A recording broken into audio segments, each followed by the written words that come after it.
Bienvenidos a Epic Media, donde podréis encontrar interesantes podcasts relacionados con diferentes temas del intervencionismo cardíaco. Esperamos que os gusten. Hola a todos, bienvenidos a este nuevo podcast de Epic Media.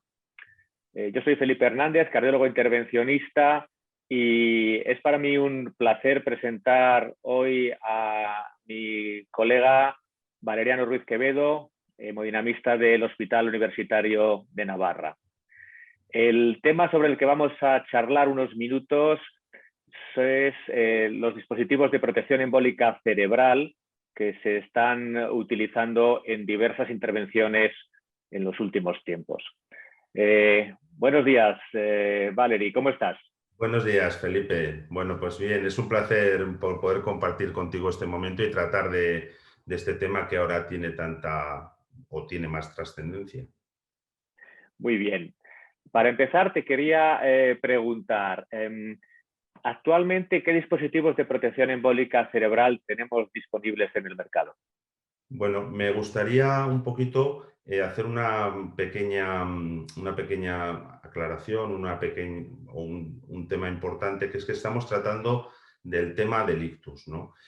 Como sabemos, la complicación del ictus en el procedimiento de la TAVI, según las diferentes series, ronda más o menos el 3 o 4%. A pesar de no ser una complicación muy frecuente, sigue siendo muy importante, porque puede ser devastadora tanto en términos de mortalidad como en términos de morbilidad y de pérdida de calidad de vida de estos pacientes, ¿no? Sabemos que más o menos la mitad de los ictus se producen en el procedimiento, es decir, relacionados con el procedimiento inmediatamente o en las primeras 24 horas. Y se producen porque suele haber embolización de fragmentos de la válvula o de la aorta al territorio cerebral. Es por ello que han surgido este tipo de dispositivos para intentar prevenir esta complicación tan temible. Actualmente tenemos disponibles dos. El Sentinel, que es un dispositivo de Boston, y se trata de un dispositivo que se implanta por un acceso radial derecho mediante un introductor de 6F y que es un dispositivo que captura fragmentos, es decir, está compuesto por dos cestillos que se colocan tanto en el tronco brachiocefálico como en la carótida izquierda y, por lo tanto, permiten capturar estos potenciales fragmentos embólicos. Pueden existir algunas limitaciones anatómicas a su uso, que pueden ser el propio acceso, ¿no?, radial, o más comúnmente algunas variantes anatómicas del arco aórtico que no son infrecuentes, o también la tortuosidad extrema del tronco brachiocefálico o la propia carótida. El otro dispositivo del que disponemos es el Trigar. El Trigar, que es de Keystone y que comercializa Cardiva en España, y es un dispositivo diferente, es un dispositivo de barrera, es una especie de teja que se coloca en toda la totalidad de los troncos supraórticos, se implanta en este caso por un acceso femoral, 9 French, se puede utilizar un introductor externo de 11 French, y que en este caso sí que protege la totalidad de los troncos supraórticos. Las limitaciones en este dispositivo, en su implante, pueden venir por el propio acceso femoral, por problemas a nivel del acceso, o por una excesiva tortuosidad o desalineamiento de los troncos supraórticos que no permitan que se cubra en su totalidad. Muy bien, pues lo has dejado muy claro. A mí me surge ahora una pregunta. Dado que el volumen de TAVI está creciendo de forma muy considerable en todo el mundo y especialmente aquí en España, ¿en qué pacientes consideras tú que el uso de estos dispositivos sería recomendable o estaría más indicado? Pues muy buena pregunta, Felipe. A ver, la evidencia de la que disponíamos hasta ahora, los estudios que había hasta el 2020, era poco concluyente. Sí que son dispositivos seguros en su implantación, pero no había evidencia sólida sobre el beneficio neto en términos de prevención del ictus clínico. Entonces, la realidad es que la penetración ha sido diferente y variable entre países. Por ejemplo, en Estados Unidos, por otra coyuntura, digamos, de cobertura, etcétera, del dispositivo, pues llega a abarcar el 15% de los procedimientos de TAVI, pero en Europa y en España actualmente no supera el 5% de procedimientos. Y es verdad que el número de procedimientos hasta es incluso variable entre diferentes centros del mismo país. Pero teniendo en cuenta toda la información de la que disponemos y el tipo de pacientes que tratamos, yo creo que sería muy recomendable su uso en pacientes que creamos que tienen un alto riesgo de sufrir un ictus, ¿no? Alto riesgo anatómico. Por ejemplo, yo creo que su uso es razonable en válvulas aórticas muy calcificadas, calcios scores altos, en válvulas aórticas bicúspides, en aortas patológicamente muy enfermas, no solo la válvula aórtica, sino pues, toda la aorta con muchas placas, y en otro grupo importante es en todos los procedimientos, y digo, o en la mayoría de procedimientos de valve-in-valve aórtico, y también procedimientos de valve-in-valve sobre válvula mitral, tanto valve-in-valve como valve-in-ring, más discutible valve-in-mac porque es una práctica menos frecuente, y también creo que un grupo importante podrían ser pacientes que ya hayan sufrido un ictus previo al procedimiento, ¿no? Que tengan cierto deterioro neurológico y que obviamente sea importante proteger el territorio cerebral. Este es un caso un poco del perfil que hemos comentado en el que creemos que un dispositivo de protección embólica cerebral puede tener un beneficio sobre el paciente. Se trata de un paciente de 77 años con un AIT previo en 2004, que en 2010, a raíz de una estenosis aórtica severa sintomática, es intervenido quirúrgicamente y se realiza un recambio valvular aórtico por una bioprótesis Perimount Magna 23 y por enfermedad significativa en la descendente anterior se implanta también un puente de mamaria izquierda. El paciente permanece asintomático, bien, pero ingresa en noviembre del año pasado con un cuadro de insuficiencia cardíaca progresiva y angina. Se completa el estudio con un ecocardiograma que muestra una degeneración primaria de la bioprótesis con una doble lesión severa, ya con una disfunción ventricular moderada, y se completa también estudio con coronariografía y TAC que muestran que el puente de la mamaria ADEA estaba permeable, y un TAC cardíaco dirigido a un posible procedimiento de intervencionismo que muestra accesos femorales favorables y la distancia del tronco al anillo de 5 milímetros. Como todos nuestros pacientes, se discute el caso en el HER-Team y se planifica un procedimiento de valve-in-valve transfemoral con dispositivo de protección embólica cerebral. Vemos en la primera imagen una reconstrucción 3D del callado y de los troncos supraórticos que muestran un nacimiento muy avanzado en el callado de los tres troncos, también del tronco brachiocefálico, y una tortuosidad muy severa de dicho tronco brachiocefálico y también de la carótida. Vemos que los accesos femorales eran favorables y también realizamos el implante virtual de una válvula, viendo que aunque el tronco coronario izquierdo estaba bajo, por una parte es una prótesis estentada, o sea, con los velos por dentro del stent, pero y además la distancia virtual era de 6 milímetros, con lo cual decidimos una protección embólica cerebral por el primer motivo que he dicho, por la tortuosidad severa y una anomalía de inserción de los troncos del callado con un dispositivo Trigar 3 y un procedimiento de valve-in-valve Evolut Pro Plus de 26 milímetros con técnica de fracturing del anillo en función del resultado tras el implante de la válvula. En la primera imagen vemos la ortografía que solemos realizar cuando vamos a implantar tanto un Sentinel como un Trigar, que es una proyección oblicua izquierda entre 40 y 45 grados.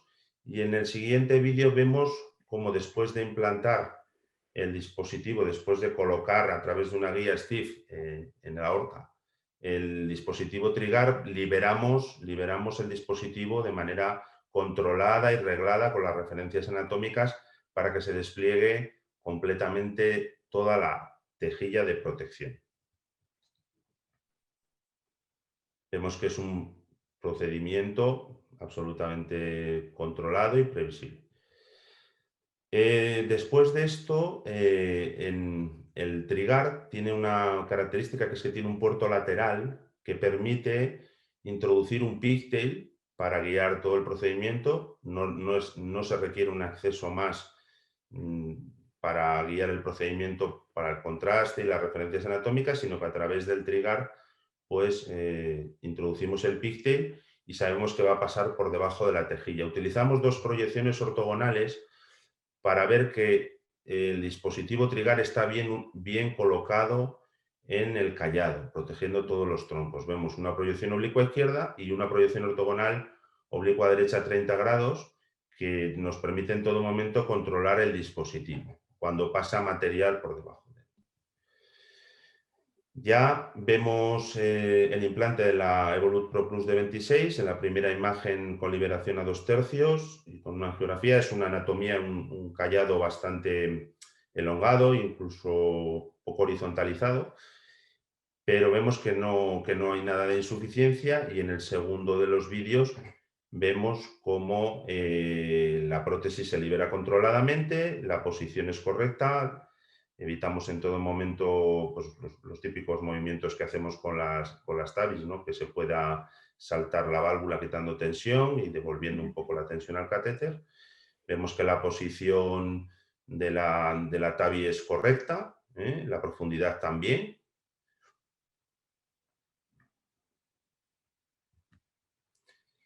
Bueno, en la ortografía vemos que la prótesis es absolutamente competente, pero nos encontramos con un gradiente residual tanto por angio como por eco de 20 milímetros de mercurio, que nosotros consideramos que es un poco el punto de corte donde tenemos que decidir fracturar, pues porque luego este mismatch puede digamos, tener una influencia en la evolución del paciente, ¿no? Entonces, fracturamos con un True Dilatation de 24, vemos al final cómo vemos hasta la rotura de la bioprótesis, lo vemos justo al final del inflado, o sea, y medimos gradientes, y el gradiente residual, tanto por eco como angiográfico, o sea, como hemodinámico, es prácticamente 0, no menor de 5. O sea, que fue una fractura absolutamente efectiva. Una vez completado el procedimiento, procedimos a retirar el dispositivo de protección embólica Trigar 3, que, como digo, es muy sencillo, es envainando y desenvainando el sistema con una pestaña, y se cierra el acceso del dispositivo de protección embólica con un único ProLine. La evolución, o sea, el procedimiento se realizó sin complicaciones, el paciente fue dado de alta a los 2 días y en principio está bien. Estupendo, pues la verdad es que enhorabuena por el caso, porque el análisis previo y el desarrollo ha sido excelente. Ya has comentado antes que el abordaje de los dos dispositivos que se utilizan hoy en día es diferente. El Sentinel va vía radial y el Trigar va vía femoral, pero no necesita un abordaje vascular extra. Te quería preguntar ya para finalizar, ¿qué evidencias científicas hay actualmente para que podamos utilizar estos dispositivos no solo en base a cierto perfil de riesgo, sino a que haya una demostración de beneficio para el paciente? Bueno, esa es otra buena pregunta, porque puede suscitar un poco de controversia, ¿no?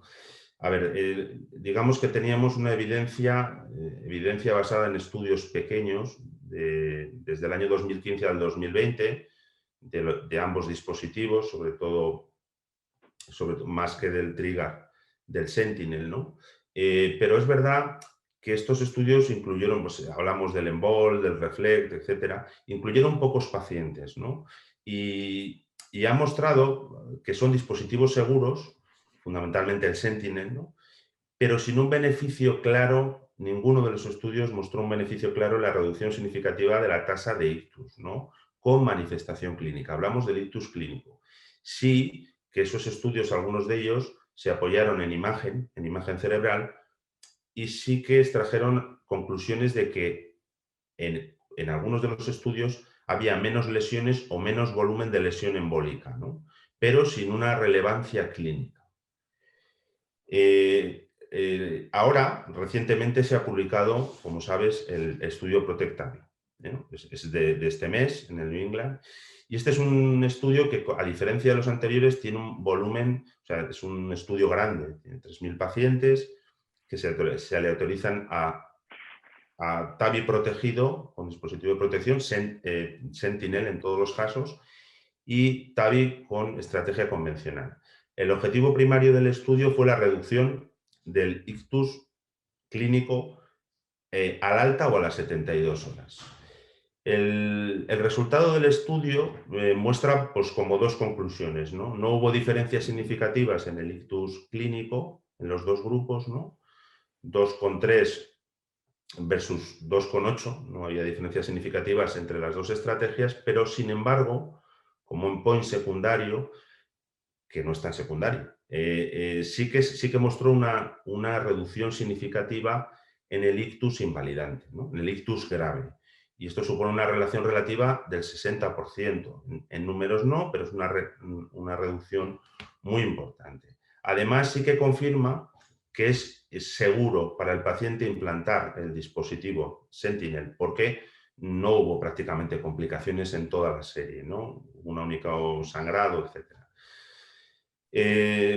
Hombre, este estudio primero pues, nos deja un poco fríos porque esperábamos igual encontrar algo más de diferencia, ¿no? en la tasa de ictus, ¿no? Pero por una parte es que yo creo que les deja un poco a ellos, a los que han hecho el estudio, también les genera dudas, porque yo creo que ellos esperaban tener una tasa de ictus más alta en el grupo control, ¿no? Por una parte, ¿no? La tasa de ictus esperable sería alrededor del 4% y ha sido menor del 3%, ¿no? Y la esperable, por otra parte, en el grupo de intervención sería alrededor del 2%.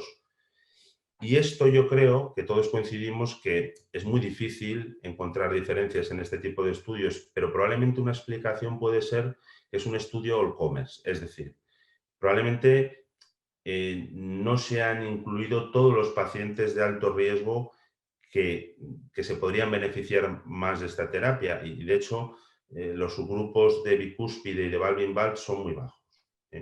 Son menor del 10% de todos los pacientes. Entonces yo creo que es probable, no es una crítica, simplemente un comentario que surge, ¿no? Que si se hubieran incluido pacientes de más riesgo, viéramos diferencias algo más acusadas, ¿no? Luego, por otra parte, está claro que este estudio busca sobre todo disminución de ictus clínico, pero ha pasado por alto otro tema que es el que hemos hablado antes, ¿no? De las lesiones silentes, ¿no? Es decir, sabemos que en casi todos los TAVI se producen lesiones silentes, en mayor o menor medida. Y sabemos que, por datos previos, que pueden tener una cierta relevancia en el desarrollo de la demencia vascular. Entonces, esto es un tema muy importante cuando esta terapia se está extendiendo a grupos de más bajo riesgo y pacientes más jóvenes. Y puede tener una relevancia muy importante, no solo en el tema del ictus. Entonces, es verdad que en este estudio no se han incluido parámetros digamos, de imagen, ¿no? Que podría haber sido también un punto a favor o extra a la hora de emitir conclusiones. Y otra cosa que sí que es verdad que este estudio no nos arroja y que podría servirnos para nuestra práctica clínica habitual, es decir, identificar una serie de subgrupos en los que sí implantar un dispositivo de protección embólica pueda tener un rendimiento mayor y un beneficio mayor. No he identificado grupos de riesgo que, por otra parte, nosotros tenemos en mente, pero que... Entonces, a ver, yo creo que con la evidencia que tenemos, yo sigo viendo muy recomendable, si disponemos de ellos, implantarlos en esos grupos de pacientes que hemos dicho que son de alto riesgo, aortas muy calcificadas, válvulas aórticas bicúspides, procedimientos valve-in-valve, ictus previo, paciente más joven, ¿no? Y probablemente la evidencia futura, que no va a tardar mucho en llegar, porque hay un estudio en marcha que ya está incluyendo pacientes de la British Heart Foundation, ¿no? También con el Sentinel, que pretende incluir a más de 7.000 pacientes. En este caso, el dispositivo no está financiado, es decir, seguramente van a ser pacientes de mucho más alto riesgo y probablemente sí que ya, si se hace un metaanálisis o haya datos conjuntos de los dos estudios, sí que podamos ya obtener, digamos, conclusiones más sólidas, ¿no? Diría yo respecto a esto. Perfecto. Pues creo que has desmenuzado todo lo que había que hablar sobre los dispositivos y sobre el estudio Protect-AVI. Y para no prolongar más, agradecerte mucho la presentación y toda la información que has compartido con otros amigos de Epic Media. Bueno, Nos vemos en próximos podcasts. muchas Gracias. gracias a ti, Felipe, y a Epic, pues, por poder compartir este momento y poder charlar sobre temas que a todos yo creo que nos interesan mucho. Muchas gracias, Felipe. Muchas gracias. Os esperamos en el próximo podcast en Epic Media.